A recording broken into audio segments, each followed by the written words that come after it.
Most people are willing to do what's easy. They're willing to do what feels good. They're willing to do what's comfortable. But comfortable is the enemy of greatness. Comfortable is where dreams go to die. The graveyard is full of potential that was never realized because people weren't willing to push through the discomfort of doing what they hated but knew they needed to do. Let me tell you about the discipline of daily practice. Every morning you wake up and you have a choice. You can do what you feel like doing, or you can do what you ought to do. The person who chooses to do what they ought to do, regardless of how they feel, is the person who will eventually have the life they want. The person who only does what they feel like doing will forever be at the mercy of their emotions, their moods, their circumstances. Think about the athlete who gets up at 5 in the morning to train. Do you think they love getting up at 5 in the morning? Do you think they love the burning in their muscles, the exhaustion, the sacrifice of comfortable sleep? Of course not. But they've learned that discipline weighs ounces while regret weighs tons. They've learned that the pain of discipline is temporary, but the pain of regret lasts forever. The same principle applies to every area of life. The salesperson who makes one more call when they want to go home. The entrepreneur who works on their business plan when they'd rather watch television. The student who studies when their friends are out having fun. The parent who gets up in the middle of the night to comfort a crying child when they're exhausted. All of these people are forcing themselves to do what they hate in the moment because they understand something profound. Short-term sacrifice leads to long-term reward. But here's where most people get it wrong. They think this is about suffering. They think this is about making life miserable. That's not what I'm talking about at all. I'm talking about understanding the difference between what you want now and what you want most. What you want now is often immediate gratification, comfort, ease. What you want most is usually something that requires sacrifice, discipline, and yes, doing things you'd rather not do. The wealthy person didn't get wealthy by spending every dollar they earned on things that felt good in the moment. They got wealthy by forcing themselves to save and invest when they would have rather spent that money on immediate pleasures. They did what they hated, living below their means, saying no to impulse purchases, putting money away instead of enjoying it today because they understood that this temporary discomfort would lead to permanent financial freedom. The healthy person didn't get healthy by eating whatever they craved and avoiding exercise.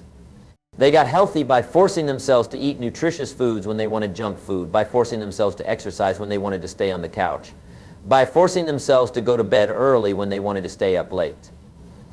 They did what they hated in the moment because they loved the results more than they hated the process.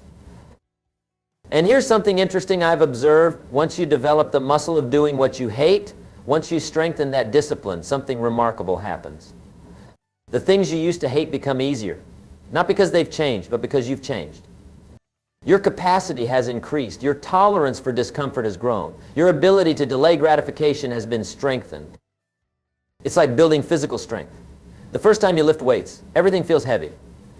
Everything hurts. You hate it. But if you keep doing it consistently, what once felt impossible becomes routine. What once required tremendous effort becomes automatic. The weight doesn't get lighter, but you get stronger. The same thing happens with any discipline. The first time you force yourself to make sales calls, it feels terrible. You hate the rejection, the awkwardness, the fear, but if you keep doing it, you develop calluses on your emotions. You become immune to the very things that used to stop you. You don't learn to love rejection, but you learn to love the results that come from persisting through rejection. This is why I say the successful person has formed the habit of doing the things failures don't like to do. They haven't eliminated the dislike. They've simply subordinated it to something more important, their goals, their dreams, their vision for their future. Now, let me share with you a secret that will make this whole process easier. The secret is in your philosophy. See, most people approach unpleasant tasks with the wrong philosophy. They think, I have to do this terrible thing. That philosophy makes everything harder. Instead, successful people think, I get to do this thing that will move me closer to my dreams. Same task, different philosophy, completely different experience. When you change your philosophy about necessary but unpleasant tasks, you change your entire relationship with them. Instead of being a victim who has to do difficult things, you become a person with a purpose who gets to do the things that will create the life you want. This shift in thinking is not just semantic, it's transformational. Let me give you an example. Two people are both trying to lose weight. They both hate exercise. The first person says, I have to go to the gym. I hate this.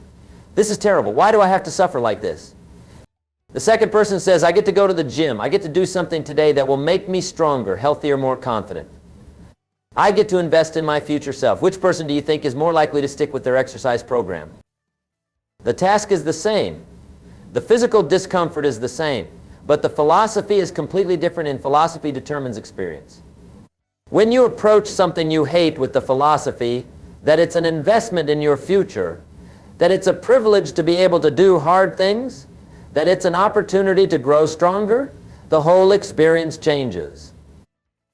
This brings me to another crucial point, the power of future thinking. Most people live in the present moment when it comes to comfort, and in the past when it comes to their dreams.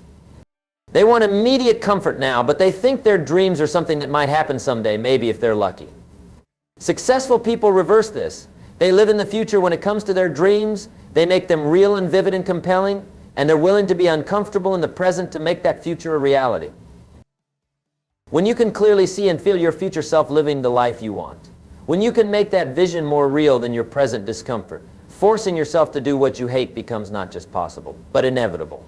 You're not just doing unpleasant tasks, you're investing in a specific, vivid, compelling future.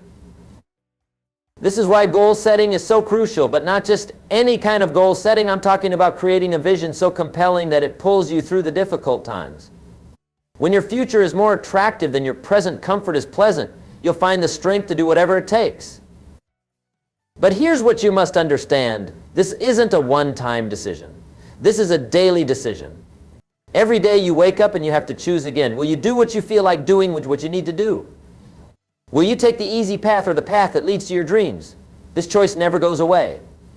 Even the most successful people I know have to make this choice every single day. The difference is that successful people have learned to make this choice quickly and decisively.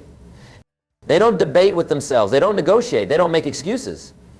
They simply do what needs to be done, whether they feel like it or not. They've learned that motivation is nice when you have it, but discipline is what you can count on. And here's something beautiful that happens when you consistently force yourself to do what you hate. You start to build unshakable confidence. Not the kind of confidence that comes from easy victories, but the deep foundational confidence that comes from knowing you can do hard things. When you know you can force yourself to do what you hate, when you know you can push through discomfort and inconvenience and temporary pain, you become fearless in a way that's impossible to achieve any other way. This confidence becomes a foundation for everything else in your life. When opportunities arise that require you to do things outside your comfort zone, you don't hesitate. When challenges come that would stop other people, you keep going. When others are complaining about how hard things are, you're getting things done. You become the kind of person who others look to for leadership, for inspiration, for example. Let me tell you about the compound effect of doing what you hate. Every time you force yourself to do something difficult, something you'd rather not do, you're making a deposit in what I call your discipline account. These deposits compound over time. The more deposits you make, the easier it becomes to make the next deposit. The stronger your discipline becomes, the bigger challenges you can take on. But here's the tragedy. Every time you avoid doing something you know you should do because it's unpleasant or difficult, you're not just missing an opportunity, you're actually making a withdrawal from your discipline account. You're weakening your ability to do hard things in the future. You're training yourself to be the kind of person who gives up when things get tough. This is why small choices matter so much. When you choose to hit the snooze button instead of getting up when your alarm goes off, you're not just getting a few extra minutes of sleep. You're training yourself to break promises to yourself. You're reinforcing the pattern of choosing comfort over commitment. When you choose to skip your workout because you don't feel like it, you're not just missing one day of exercise. You're strengthening the part of your character that gives up when things are difficult. On the other hand, when you force yourself to get up when the alarm goes off, even when you don't want to, you're building the discipline that will serve you in every area of your life. When you force yourself to exercise when you don't feel like it, you're not just building physical strength, you're building the mental and emotional strength that will help you persist through any challenge. This is why I say that how you do anything is how you do everything. The habits you develop in small areas of your life will show up in big areas of your life. If you're disciplined with small things, you'll be disciplined with big things. If you compromise on small things, you'll compromise on big things. Now let me address something important. Some of you might be thinking, Jim, this sounds like a recipe for a miserable life. If I'm always forcing myself to do things I hate, when do I get to enjoy life? That's a fair question, and here's the answer. When you consistently do what you need to do, even when you don't want to do it, you earn the right to do what you want to do. The person who exercises regularly gets to enjoy a strong, healthy body. The person who manages their money wisely gets to enjoy financial freedom. The person who develops their skills consistently gets to enjoy career success and recognition. The person who invests in their relationships gets to enjoy deep, meaningful connections with others. The temporary discomfort of doing what you hate leads to the permanent pleasure of having what you want. But most people get this backwards. They want the permanent pleasure without the temporary discomfort, and that's just not how life works. Here's another way to think about it. You're going to pay a price either way. You can pay the price of discipline, or you can pay the price of regret. The price of discipline weighs ounces, and you pay it early.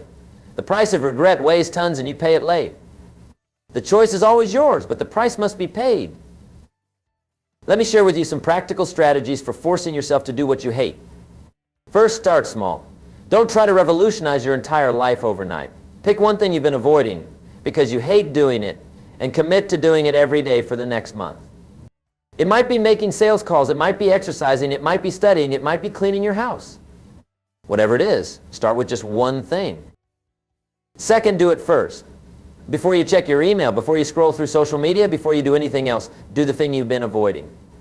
Your willpower is strongest in the morning, and if you wait until later in the day, you'll find excuses to avoid it. Third, connect it to your bigger purpose. Don't just think about the task itself. Think about what accomplishing this task will mean for your future. How will doing this thing move you closer to your goals? How will it help you become the person you want to be? When you connect unpleasant tasks to meaningful outcomes, they become much easier to do. Fourth, measure your progress. Keep track of how many days in a row you've done the thing you hate.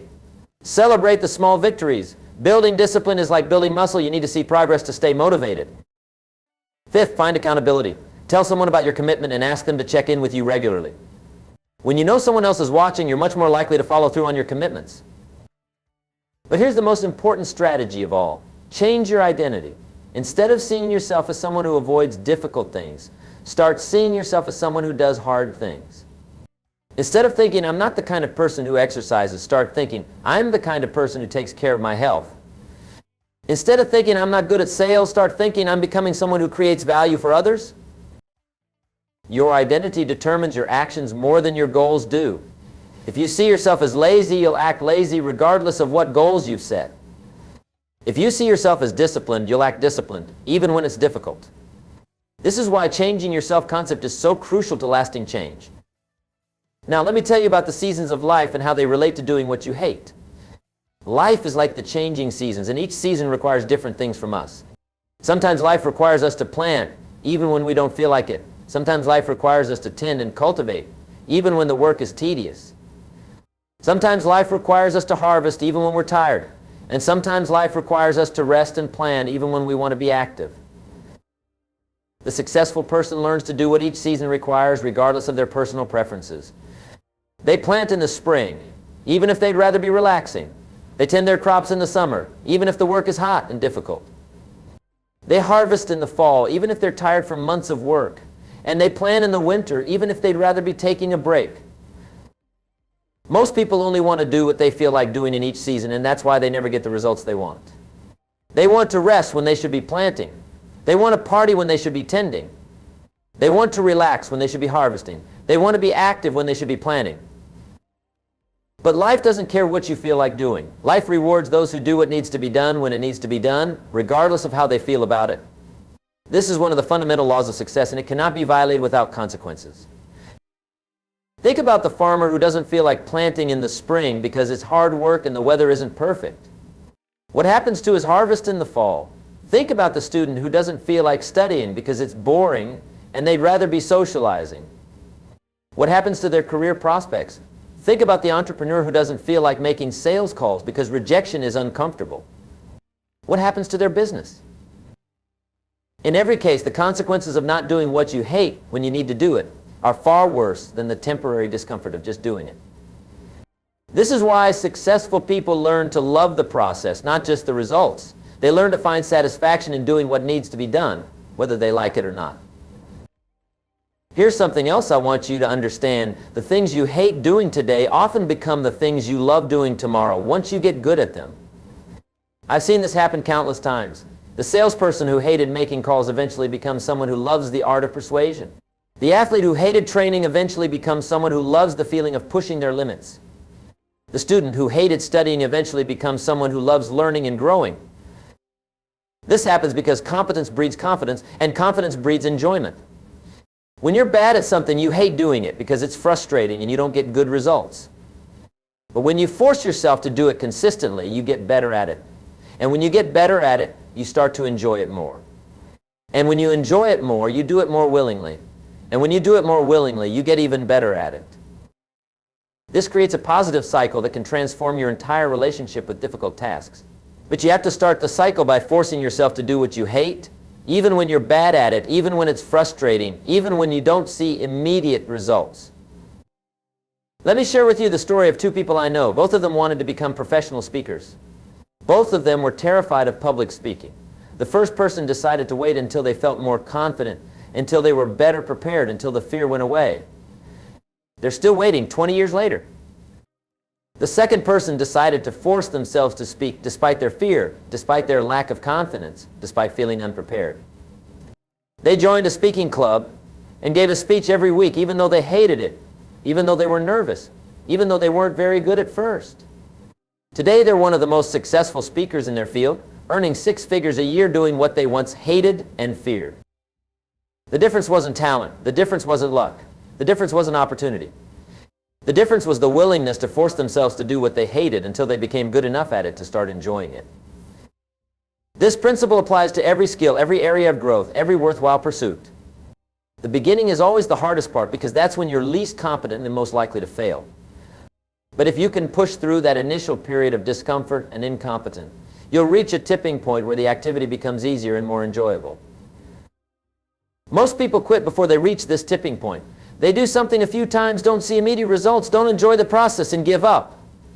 They never give themselves the chance to develop competence, and therefore they never give themselves the chance to develop enjoyment. But the person who understands the power of forcing themselves to do what they hate will persist through this initial period. They understand that temporary discomfort leads to long-term satisfaction. They understand that you have to pay the price of learning before you can enjoy the benefits of knowing. Now, let me address another common objection, Jim. What if I force myself to do something I hate and I never learn to like it? What if it always remains unpleasant? My answer is this: so what? Not everything in life has to be pleasant. Some things are valuable precisely because they're difficult. The value isn't always in learning to love the activity. Sometimes the value is in developing the character to do unpleasant but necessary things. Sometimes the value is in the results the activity produces, not in the activity itself. Sometimes the value is in proving to yourself that you can do hard things. The person who can only do things they enjoy is at a severe disadvantage in life. They're limited to a very narrow range of activities and opportunities. They're at the mercy of their feelings and preferences. They can't adapt to changing circumstances. They can't take advantage of opportunities that require them to step outside their comfort zone. But the person who can force themselves to do what they hate has unlimited options. They can pursue any goal, take on any challenge, adapt to any situation. They're not limited by their preferences. They're only limited by their vision and their commitment.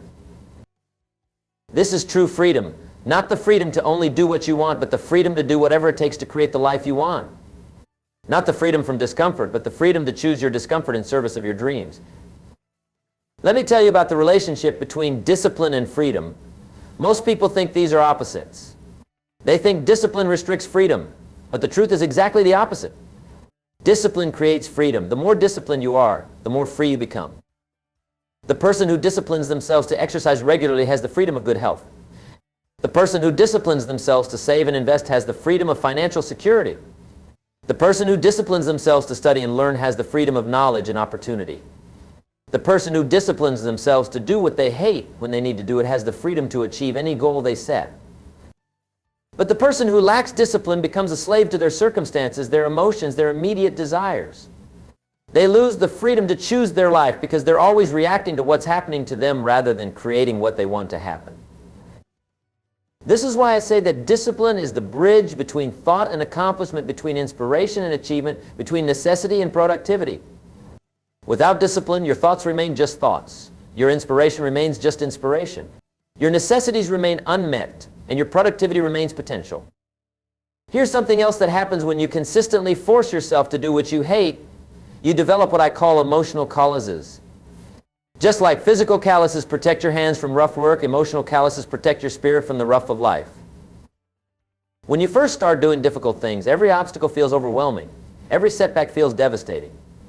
Every criticism cuts deep. But as you persist in doing what you hate, as you continue to push through discomfort and inconvenience, you develop a toughness that protects you from these emotional injuries. You learn that failure isn't fatal. You learn that criticism isn't crushing. You learn that discomfort isn't dangerous. You develop the emotional strength to handle whatever life throws at you because you've been voluntarily exposing yourself to smaller doses of discomfort all along. This emotional strength becomes one of your greatest assets. It allows you to take risks that others won't take. It allows you to persist when others give up. It allows you to maintain your composure when others panic. It allows you to see opportunities where others see only obstacles. But you can't develop this strength by avoiding difficult things. You can't build emotional calluses by staying in your comfort zone. You have to voluntarily expose yourself to discomfort in order to build your tolerance for it. You have to force yourself to do what you hate in order to develop the strength to handle what life demands. Think about this. Every person you admire, every success story you've heard, every achievement that inspires you, they all have one thing in common. Somewhere along the way, the person behind that success forced themselves to do things they didn't want to do. They pushed through fear, discomfort, inconvenience, and temporary pain to create something lasting and meaningful. The athlete trained when they didn't feel like it. The entrepreneur worked when they wanted to rest. The artist created when they felt uninspired. The leader made tough decisions when they wanted to avoid conflict. The parents sacrificed their immediate desires for their children's long-term benefit. None of these people succeeded because everything came easily to them. They succeeded because they were willing to do what was difficult. They were willing to force themselves to do what they hated in service of what they loved. And here's what's beautiful about this. Once you start living this way, once you start consistently doing what you need to do regardless of how you feel about it, you start to attract different opportunities. You start to be seen as someone who can be counted on. You start to be seen as someone who gets things done. You start to be seen as a leader. People notice when someone consistently does what they say they'll do. They notice when someone shows up regardless of how they feel. They notice when someone pushes through difficulties that stop others. And they want to be associated with that kind of person. They want to do business with that kind of person. They want to follow that kind of person. Your willingness to do what you hate becomes a magnet for opportunity. Not because the universe is rewarding you for your suffering, but because you're developing the character traits that create value for others.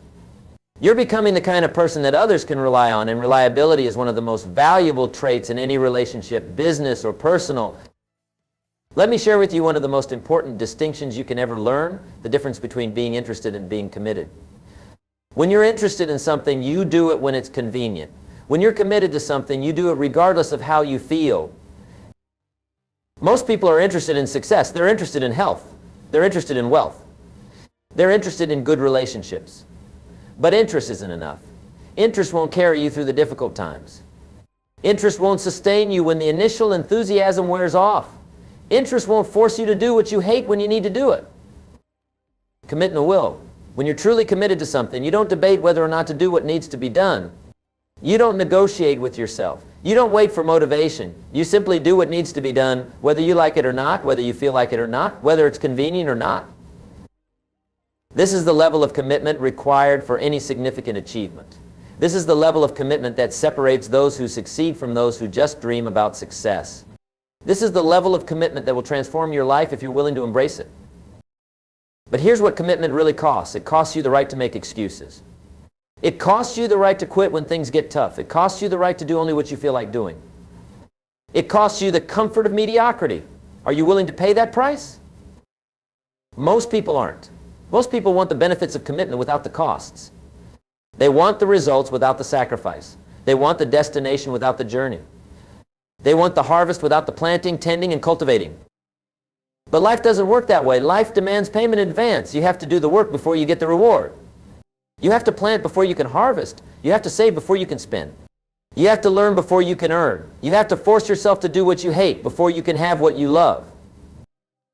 This is not negotiable. This is not optional. This is one of the fundamental laws of life, and it applies to everyone equally, regardless of their background, their circumstances, or their current situation. The good news is that this law works for everyone who works with it. If you're willing to force yourself to do what you hate, if you're willing to pay the price of discipline, if you're willing to choose temporary discomfort over permanent regret, then you can achieve anything you want. The question isn't whether this works. The question is whether you'll work. Will you do what needs to be done when it needs to be done, whether you feel like it or not? Will you choose the path of discipline over the path of regret? Will you force yourself to do what you hate in order to have what you love? The choice is always yours, but remember this, not making a choice is also a choice. Choosing to wait until you feel motivated is choosing to remain where you are. Choosing to do only what you feel like doing is choosing to accept whatever life gives you rather than creating what you want. Time passes regardless of what you choose. A year from now, you'll be 1 year older regardless. The question is, will you also be 1 year closer to your dreams, or will you be in the same place you are now, still making excuses, still waiting for the perfect moment, still avoiding the things you need to do because you don't like doing them? The person you'll be 1 year from now is being created by the choices you make today. The life you'll have 5 years from now is being shaped by the habits you develop this month. The success you'll achieve 10 years from now is being determined by your willingness to force yourself to do what you hate starting right now. This is your moment. This is your choice. Will you be the person who does what needs to be done, or will you be the person who does only what they feel like doing? Will you be the person who forces themselves to do what they hate in service of what they love? Or will you be the person who avoids discomfort and settles for whatever comes their way? Your future is waiting for your decision. Your dreams are waiting for your commitment. Your potential is waiting for your discipline. The only question that remains is, what will you choose? The power to transform your life is in your hands. The ability to achieve your goals is within your reach. The opportunity to become the person you want to be is available to you right now. But it all starts with your willingness to force yourself to do what you hate. Make that choice. Make it today. Make it right now. Your future self will thank you for it, and your present self will be stronger because of it. The time for excuses is over. The time for action is now.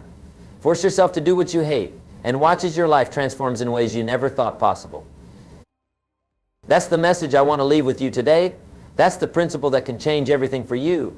That's the key to unlocking your potential and creating the life you've always wanted. Force yourself to do what you hate, and everything you love becomes possible.